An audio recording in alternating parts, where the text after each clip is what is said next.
Friends, welcome back to our channel. जब हम कोई भी पावर सप्लाई देखते हैं, स्विच मोड पावर सप्लाई हो, प्राइमरी साइड पे तो उसका स्विचिंग सर्किट है। जब हम उसको सेकेंडरी साइड पे देखते हैं तो आम तौर पे हम जो पावर सप्लाईज देखते हैं तो उनके ट्रांसफार्मर के आगे रेक्टिफायर डायोड लगा है। वो तो बात समझ आती है कि जी वहाँ पे रेक्टिफायर होगा।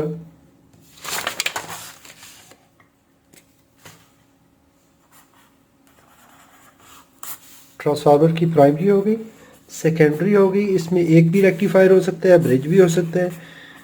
हम एक सादा सर्किट कहते हैं।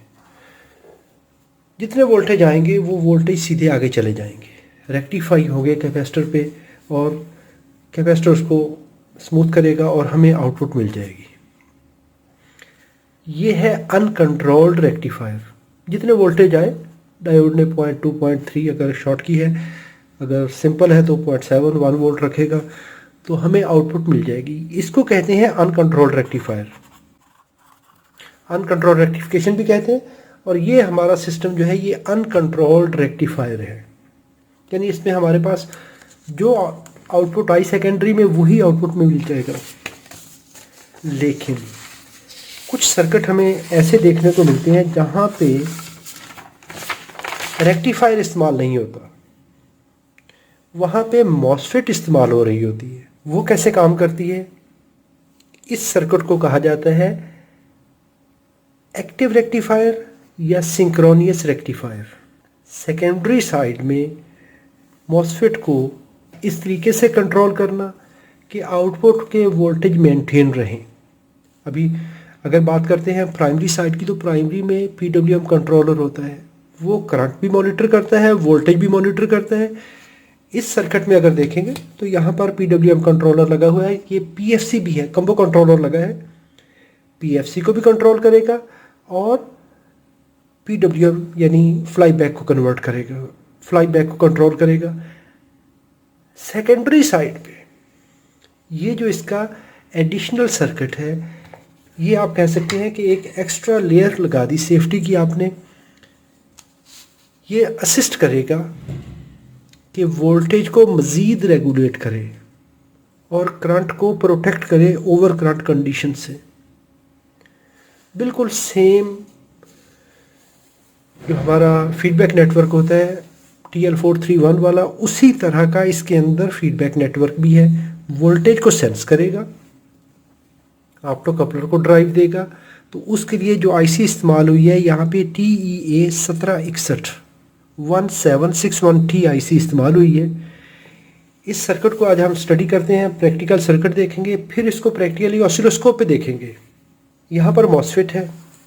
ट्रांसफार्मर की फ्लाई बैक की जो आउटपुट साइड है वो देखें, यहाँ से डायरेक्टली आउटपुट पे जा रही है, positive v out. Low side transformer की वो आ रही है मॉसफेट पे, और मॉसफेट से जो वोल्टेज आउट हो रहे हैं वो यहाँ से करंट सेंस रजिस्टर से गुजरते हैं, आउटपुट में चले जाते हैं। एक पिन ग्राउंड है, जितनी करंट गुजरेगी उस हिसाब से वोल्टेज ड्रॉप होंगे। करंट सेंस करेगा, सेंस करके करंट को और वोल्टेज की वैल्यू को मॉनिटर करते हुए एक तो ये फीडबैक देगा प्राइमरी साइड के कंट्रोलर को, ताकि वो अपने वोल्टेज को उस हिसाब से मेंटेन रखे। अगर आगे लोड ज़्यादा बढ़ रहा है तो करंट की लिमिट के अंदर रहते हुए ये मज़ीद वोल्टेज इंक्रीज करवाएगा और आउटपुट में वोल्टेज मेंटेन रखेगा। इससे फ़ायदा क्या होता है?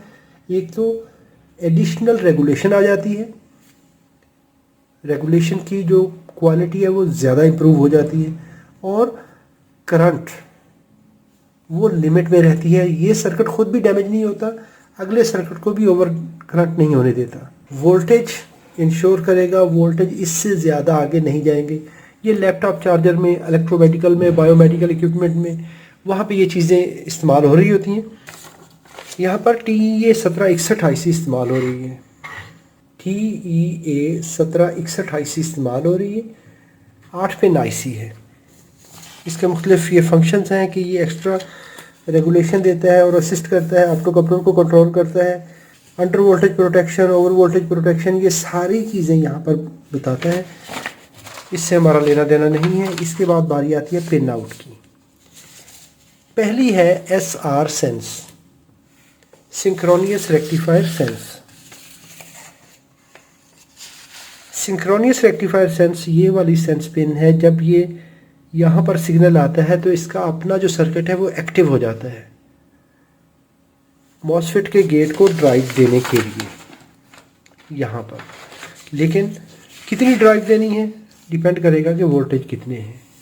जैसे ही इनिशियल जो स्टार्टअप होता है वहाँ पे 8.5 वोल्ट से जब जो ही इंक्रीज़ करता है इसका आउटपुट सर्किट ये वाला, तो ये आईसी एक्टिव हो जाती है। इसके यानी मिनिमम वोल्टेज जो है वो 8.5 वोल्ट है, 8.5 वोल्ट है। उसके बाद ये आईसी स्टार्ट हो जाएगी, मॉसफेट को ट्रिक करेगी, मॉसफेट ऑन हो जाएगी, उसको गेट पल्स आएगी, अभी वोल्टेज बनना शुरू हो गया। जब वोल्टेज मेंटेन हो जाएंगे, जो इसका लेवल है यहाँ पर 2.5 है, तो इस वोल्टेज डिवाइडर से जब 2.5 वोल्टेज इसको मिलेंगे, इसको पता चल जाएगा वोल्टेज पूरे हो गए हैं। बिल्कुल उसी TL431 की तरह जो हम एक्सटर्नल 3 पिन वाला ट्रांजिस्टर टाइप लगाते हैं, तो उसी तरह का ये सर्किट है। लेकिन यहाँ पर एक और इसमें बेनिफिट है कि करंट को भी मॉनिटर करेगा। अगर करंट अपनी लिमिट से बढ़ती है तो भी ये उसको डिसेबल कर देगा। फिर है इसमें ओवर टेम्परेचर की प्रोटेक्शन। अगर टेम्परेचर बढ़ गया तो फिर भी ये ऑप्टो कपलर की ड्राइव को कट करवाएगा। ये ऑप्टो कपलर की ड्राइव को यहाँ पे कट करवा रहा होता है। तो ऑप्टो कपलर की जो ट्रांजिस्टर साइड है, ड्राइव साइड है, वो प्राइमरी साइड में होती है, तो ये उसको कंट्रोल करवाएगा, फीडबैक देगा प्राइमरी साइड में। इसके बाद पिन नंबर 2 ग्राउंड है, पिन 3 नॉट कनेक्टेड है, पिन नंबर 4 इसकी ड्राइवर पिन है जो कि मॉसफेट को ड्राइव देती है, ये वाली। यहाँ पर ये ड्राइवर स्टेज है और इसका ये कंप्लीट कंट्रोल सिस्टम है। पिन नंबर 5 इसकी ऑप्टो कपलर ड्राइवर है। Pin number 6 voltage sense, pin number 7 current sense और पिन नंबर 8 सप्लाई पिन। हम प्रैक्टिकली सर्किट देखते हैं और फिर सर्किट को यहाँ पर ड्रा करेंगे। ये सर्किट बना हुआ कैसे होता है। सबसे पहले आ जाएं यहाँ पर, ये जो 2 पॉइंट हमें मोटे मोटे नज़र आ रहे हैं, एक ये वाला और एक ये वाला। अगर हम यहाँ पर देखेंगे तो ये ट्रांसफार्मर का आउटपुट टर्मिनल है। ये ब्लैक वायर और ये वायर, ये 2 वायर्स W एंड B ये आउट होती हैं। एक ये आ जाती है इस पॉइंट पे, मॉसफेट के इस ड्रेन पिन पे, और इसको देखेंगे तो ये आ जाती है इस पॉइंट पे। अभी ये कौन सा पॉइंट है, ये जुड़ा हुआ है 1, 2 और 3 पॉइंट्स के साथ। यहाँ पर 3 आउटपुट कैपेसिटर लगे हुए हैं और इन कैपेसिटर्स के पॉजिटिव टर्मिनल पे ये सप्लाई आ जाती है, नेगेटिव टर्मिनल इस साइड पे है।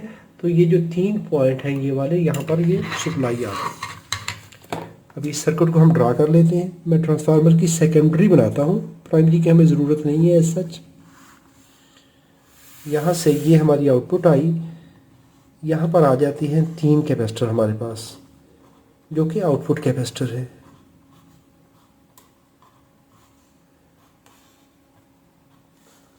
तीनों पैरेलल में हो गए। ये पॉइंट यहाँ पर ख़त्म हो जाते हैं। इसके बाद आ जाइए इस साइड पे, इस पॉइंट पे। यहाँ से देखें तो ये इसके सामने एक पॉइंट बनता है ये वाला, और यहाँ से ये सफ़ेद तार लगी हुई है। अगर ये 2 पॉइंट्स हम देखेंगे तो यहाँ पर ये इंडक्टर लगा हुआ है, फिल्टर लगा हुआ है। यानी इस पॉजिटिव पॉइंट से इंडक्टर लगने के बाद हमारे पास ये पॉजिटिव आउटपुट आ गई। ये हमने कहा था पॉजिटिव पॉइंट। इस पॉइंट को आप यहाँ पे ले आए तो एक जंपर लगा हुआ है, ये वाला, ये 0 वाला। इससे देखेंगे तो जंपर से वोल्टेज गुजरेंगे, ये आ जाएंगे इस पॉइंट पर D106 पर। D106 से आउटपुट होगी, कैथोड से पॉजिटिव वोल्टेज निकलेंगे तो ये आ जाएंगे इस पॉइंट पर। यहाँ पर लगा हुआ है एक कैपेसिटर। इस कैपेसिटर का ये एंड अगर इसको चलाएंगे ऐसे तो ये आईसी की पिन नंबर 8 पे आता है। यहाँ पर पिन नंबर 1, 2, 3, 4, 5, 6, 7 और 8 नंबर पिन पे डायोड के ज़रिए वोल्टेज मिल गए हमें। तो मैं इस जगह पर डायोड लगाता हूँ। इसके पैरेलल में ये कैपेसिटर आ गया, और हमने कहा कि ये चला गया पिन नंबर 8 पे, आईसी की पिन नंबर 8 पे। ये कैपेसिटर जो वीसीसी कैपेसिटर है ये लगा हुआ है इस पॉइंट पर C131। अभी इसका अगर नेगेटिव एंड ट्रेस कर लें तो ये यहाँ से चलता है, इस डायोड पे आता है, इस पॉइंट से अगर इसको पीछे ट्रेस कर लें तो ये यहाँ से, चलिए हम उसको दूसरी साइड पे लेके आते हैं, कैपेसिटर का दूसरा एंड हम बाद में लेके आते हैं। अभी आ जाइए इस मॉसफेट के इस पॉइंट पे, यहाँ पर दो मॉसफेट लगी हैं, ये एक और ये दो, और इनका ये एक गेट इसका है और इसको इस पॉइंट से देखें तो गेट, दोनों गेट पे 10-10 ओम की रजिस्टर लगी है, रजिस्टर के दोनों एंड इकट्ठे हैं और ये आ रहे हैं पिन नंबर 4 पे।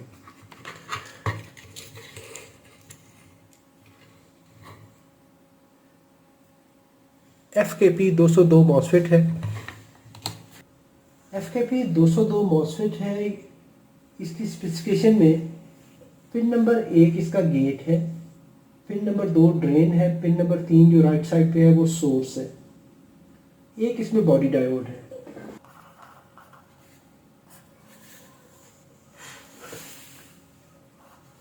अभी ये दो मॉसफेट पैरेलल में लगे हैं, इसके साथ 10 ओम रजिस्टर लगी है और ये लगी है पिन नंबर 4 पे। इसी तरह की मॉसफेट इसके पैरेलल में लगी है, एक मॉसफेट यहाँ पे लगा देंगे, उसको 10 ओम की रजिस्टर लगाएं। अभी ये जो पॉइंट इससे आउट हो रहा है, ये वाला, ये नेगेटिव आउट है, और अगर इसको देखेंगे तो ड्रेन और सोर्स के दरमियान ये एक कैपेसिटर और ये 100 ओम की रजिस्टर है, दो पैरेलल में ये लगी हैं। ड्रेन और सोर्स के दरमियान एक कैपेसिटर, रजिस्टर, 100 ओम की रजिस्टर है, ये स्नबर रजिस्टर है इसकी रिकवरी के लिए।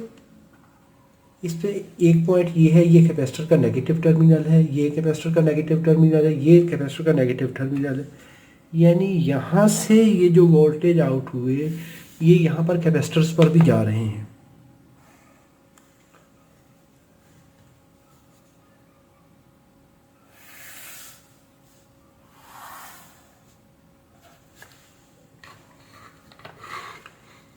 अभी ये यहाँ पर आने के बाद इस जगह पर ये देखिए ये जंपर है, यहाँ से लेके इस पॉइंट तक जंपर है, और अगर इसको देखेंगे तो ये कैपेसिटर के नेगेटिव टर्मिनल पर जो हमारा वीसीसी का कैपेसिटर है नेगेटिव ये वाला, तो ये वाला ग्राउंड जो है ये यहाँ पर ये पहुँच गया और ये यहाँ से चलता है और ये आईसी की पिन नंबर 2 पे आ जाता है, तो ये इसको हम पिन नंबर 2 कह देंगे।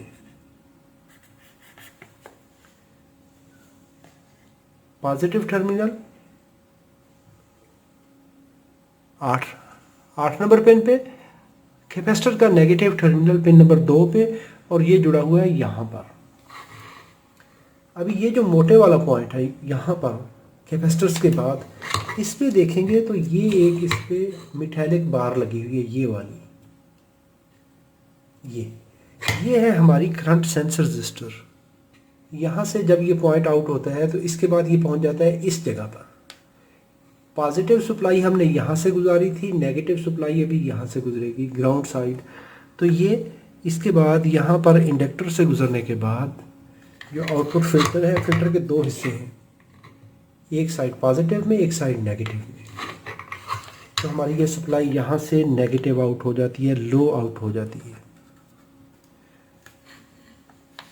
अभी ये जो इस शंट रेजिस्टेंस का दूसरा एंड है, एक तो आ गया कॉइल पे और यहाँ एक तो आ गया इस आउटपुट फिल्टर पे, और एक इस 203 इस रजिस्टर के और जंपर के नीचे आके ये 4.3 के की रजिस्टर है, यानी ये वाला पॉइंट शंट रेजिस्टेंस के बाद वाला, और शंट रेजिस्टेंस और इसके साथ एक रजिस्टर लगी है 4.3 के की, 432, ये 432 कोड वाली।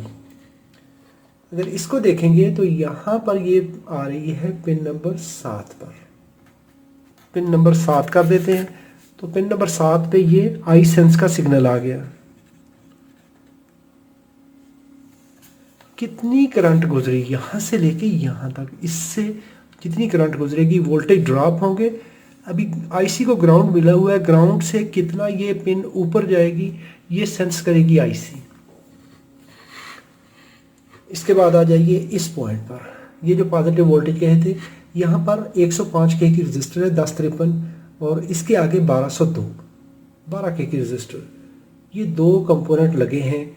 इसका अगर ये एंड देखेंगे 12 के की रजिस्टर का, तो ये लगा हुआ है ग्राउंड पॉइंट पे, ये पॉजिटिव और ये ग्राउंड पॉइंट। और सेंटर पॉइंट को देखेंगे तो ये आ रहा है यहाँ से चल के पिन नंबर 6 पे।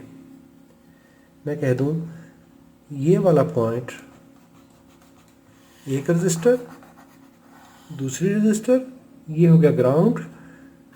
जो लो साइड वाली रजिस्टर है वो 12 के की है और ये है 105 के की, और यहाँ पर ये लगी हुई है पिन नंबर 6 पे।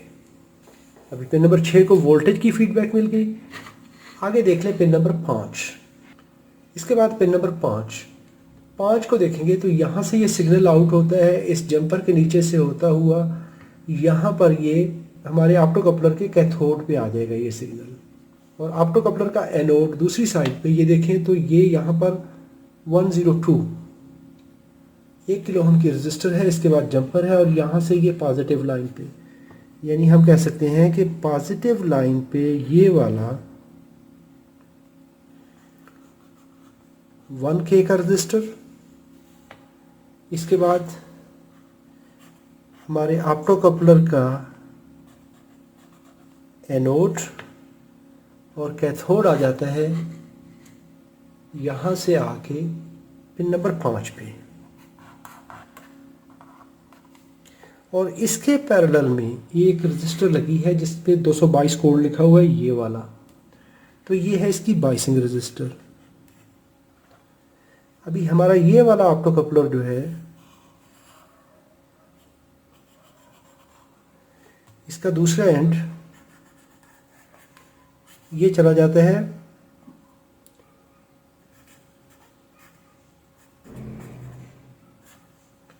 प्राइमरी साइड पे,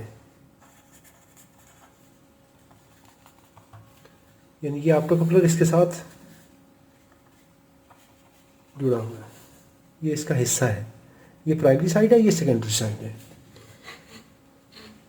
यानी ऑप्टोकपलर को पॉजिटिव वोल्टेज मिल गया, ड्राइव मिलेगी पिन नंबर 5 से। कब मिलेगी? जब ये वोल्टेज पूरे होंगे, जब ये करंट लिमिट के अंदर होगी, जब इस आईसी में 8.5 वोल्ट से 8.5 वोल्ट से ज़्यादा वीसीसी होंगे, यानी under voltage protection, over voltage protection, over current protection, जब सारी चीज़ें ठीक होगी तब जाके ऑप्टोकपलर को सिग्नल मिलेगा। यहाँ पर हमने कहा था 2 रजिस्टर लगी हुई हैं, ये वाली, और ये पिन नंबर 4 पे आ रही हैं। इसके बाद ये जो सिग्नल यहाँ से आउट हो रहा है ट्रांसफार्मर से, इसको अगर थोड़ा सा नीचे ट्रेस करें तो यहाँ पर 512 5.1 के रजिस्टर है। कौन सा? ये वाला 5.1 के ये रजिस्टर है। और ये देखें कहाँ पे आ रहा है, ये आ रहा है पिन नंबर 1 पे, पिन नंबर 1 पे। और इसके पैरेलल में एक देखें, ये इस डायोड का एनोड है। कैथोड देखें तो कैथोड यहाँ से चलता है और आके LT2220 इस रेक्टिफायर के दूसरे एंड पे, और इस रेक्टिफायर का दूसरा एंड जुड़ा हुआ है ग्राउंड पॉइंट के साथ, इस पॉइंट के साथ। तो ये नेगेटिव स्पाइक्स जो होती है, ट्रांजिएंट्स जो होते हैं, जो स्विचिंग नॉइज होता है, ये उसको रिमूव करेगा ये हमारा पेयर। पिन नंबर 1 को सप्लाई मिल गई, पिन नंबर 2 ग्राउंड है, पिन नंबर 3 नॉट कनेक्टेड है, पिन नंबर 4 ड्राइव पिन है, पिन नंबर 5 ऑप्टोकपलर के लिए, पिन नंबर 6 वोल्टेज के लिए, पिन नंबर 7 करंट के लिए, और पिन नंबर 8 सप्लाई पिन। अभी यहाँ पर एक रजिस्टर और लगी है, ये 203, और इसके साथ देखें ये 2 पॉइंट है। दूसरा पॉइंट, एक पॉइंट रजिस्टर के साथ और दूसरा पॉइंट देखें तो ये हमारी इस नेगेटिव लाइन के साथ लगा हुआ है। ये है रजिस्टर, कितनी है 20 के की। इसके साथ एलईडी है और एलईडी लगी हुई है हमारे ग्राउंड पॉइंट के साथ। ये वाली एलईडी जब ये 24 वोल्ट आउटपुट देगा तो उस वक्त हमारी ये एलईडी ऑन होगी, हमें इंडिकेट हो जाएगा कि जी सप्लाई ऑन हो चुकी है। पिन नंबर 5 और पिन नंबर 6 के दरमियान में एक कंपनसेशन नेटवर्क है। इसके दरमियान में एक ये रजिस्टर, एक ये कैपेसिटर और ये पिन नंबर 6 पे, यानी 6 नंबर पिन इस जगह पे कनेक्टेड है। तो ये रजिस्टर 103 इस तरीके से ये सर्किट बना हुआ है। पॉजिटिव वोल्टेज यहाँ से चलेंगे सीधे आउट हो गए, नेगेटिव वोल्टेज कंट्रोल होंगे स्विचिंग के थ्रू। जितनी आईसी स्विच करेगी उतनी गेटिंग होगी, आउटपुट में वोल्टेज बनते रहेंगे। इससे होगा क्या, पीछे से वोल्टेज थोड़े से ज़्यादा होंगे, लेकिन ये नेटवर्क इन वोल्टेज को सेंस करेगा, सेंस करके उतनी स्विचिंग करेगा ताकि आउटपुट में वोल्टेज मेंटेन रहे। आउटपुट में अगर करंट बढ़ती है तो वोल्टेज ड्रॉप होंगे, उस ड्रॉप से बचाने के लिए ये अपनी पल्स को छोड़ेगा, ये अपनी पल्स को बढ़ाएगा। जैसे ही बढ़ाएगा आउटपुट में वोल्टेज बढ़ना शुरू हो जाएंगे। तो ये है इसका फिनोमेना। अगर किसी जगह पे ओवर करंट हो जाती है, वोल्टेज मज़ीद ड्रॉप होना शुरू हो जाते हैं, तो ये अपनी ड्राइव कट कर देगा। क्यों कि उस लिमिट से ज़्यादा करंट अलाउ नहीं करनी। वोल्टेज अगर 24 हैं और ये 5 एम्पेयर देने हैं इसने, तो ठीक है।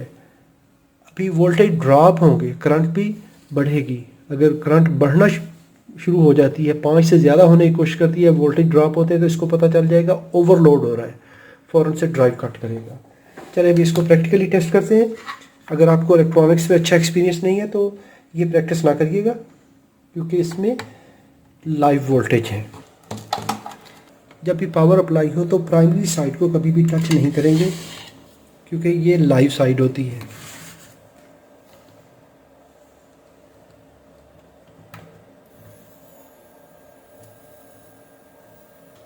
ऑसिलोस्कोप का लो साइड प्रॉब हम ग्राउंड कर देंगे और यहाँ पर पिन नंबर 4 पे हम आउटपुट चेक कर लेंगे।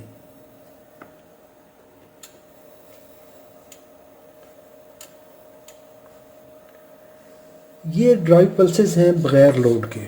जब इस पर कोई लोड नहीं है तो मॉसफेट को, दोनों मॉसफेट को, अब ये पिन नंबर 4 से सिग्नल जो आउट हो रहा है वो पैरेलल में जा रहा है। 10 ओम की रजिस्टर से गुजर के एक गेट पे, दूसरी 10 ओम की रजिस्टर से गुजर के दूसरे गेट पे, तो 2 मॉसफेट स्विच होंगी एट अ टाइम। अभी जैसे ही हम इस पर लोड कनेक्ट करेंगे, ये देखिए इसने पल्सेस बढ़ा दी।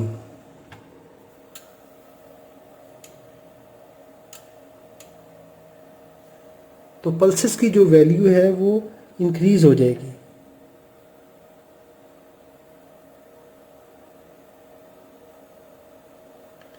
जैसे जैसे लोड कम या ज़्यादा होता रहेगा, पल्सेस उसी तरीके से बढ़ती रहेंगी।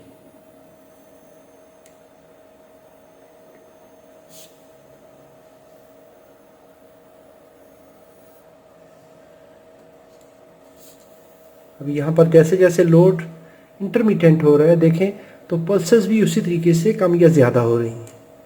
अगर हम लोड हटा देते हैं तो ये देखिए फिर पल्सेस उसी तरह कम हो गई। इसको ऑटो सेट करते हैं। ये भी बगैर लोड के हैं। अभी हम लोड को दोबारा कनेक्ट करते हैं तो देखिए पल्सेस उसी तरीके से बढ़ रही हैं। ऐसे ही अगर हम आउटपुट कैपेसिटर पे देखेंगे, ये जो पॉजिटिव टर्मिनल है यहाँ पर जो आउट हो रहा है, तो इस पर ये कैपेसिटर के चार्जिंग वोल्टेज आ रहे हैं। हम लोड कनेक्ट करते हैं, ज़्यादा पल्सेस कैपेसिटर पे आना शुरू हो जाती हैं। लेकिन जो आउटपुट है इंडक्टर के बाद, वहाँ पे हमें आउटपुट स्मूथ मिलती है। इंडक्टर से पहले पल्सेस हैं, इंडक्टर इन पल्सेस को रिमूव करता है, यानी लोड को प्योरीफाइड वोल्टेज मिल जाते हैं। ऐसे ही अगर हम करंट सेंस रजिस्टर ये वाली इस पॉइंट पे देख लेंगे तो उसी तरीके से करंट के जो सिग्नल हैं वो जा रहे हैं। लोड डिस्कनेक्ट हुआ, उसी तरह कम पल्सेस गुजरेंगी। जैसे ही हम लोड कनेक्ट करेंगे तो पल्सेस उसी तरीके से लोड के हिसाब से बढ़ना शुरू हो जाएंगी। जैसे जैसे लोड करंट ड्रा करेगा उसी तरीके से ये वोल्टेज की फीडबैक अपना उसको देगी आईसी की पिन नंबर 7 को। जो हमने यहाँ पर करंट सेंस रजिस्टर के बाद ये जो रजिस्टर हमने कही थी 4.13K की, तो इसके बाद सिग्नल पिन नंबर 7 पे जाएगा। आईसी चूँकि एसएमडी है तो यहाँ पर वीडियो बनाते हुए हम उस पर पोक नहीं करेंगे, क्योंकि उसमें ख़तरा होता है कि हम कहीं पिनों को आपस में शॉर्ट सर्किट ना कर दें। तो ये है इसका फिनोमेना। अगर कभी भी हमारे पास ऐसा सर्किट हो तो हमें ये मॉसफेट की ड्राइव चेक करनी है कि वाकई मॉसफेट को ड्राइव मिल रही है कि नहीं मिल रही। अगर नहीं मिल रही तो क्यों नहीं मिल रही। मे बी आईसी डैमेज हो सकती है, मे बी इसको जो फीडबैक आ रही है वो सही नहीं है, वीसीसी सही नहीं मिल रही है। अगर इसको सप्लाई नहीं मिलेगी, चिप इनेबल नहीं होती है, तो कोई भी काम नहीं होगा। उम्मीद करता हूँ वीडियो आपके लिए मालूमाती होगी। अगर मालूमाती है तो इसको लाइक कीजिएगा, अपने दोस्तों के साथ शेयर कीजिए। कोई सवाल हो तो कमेंट में लिखिए। अपना और अपने प्यारों का बहुत सारा ख्याल रखिए। अस्सलामु अलैकुम वरहमतुल्लाहि वबरकातुहू।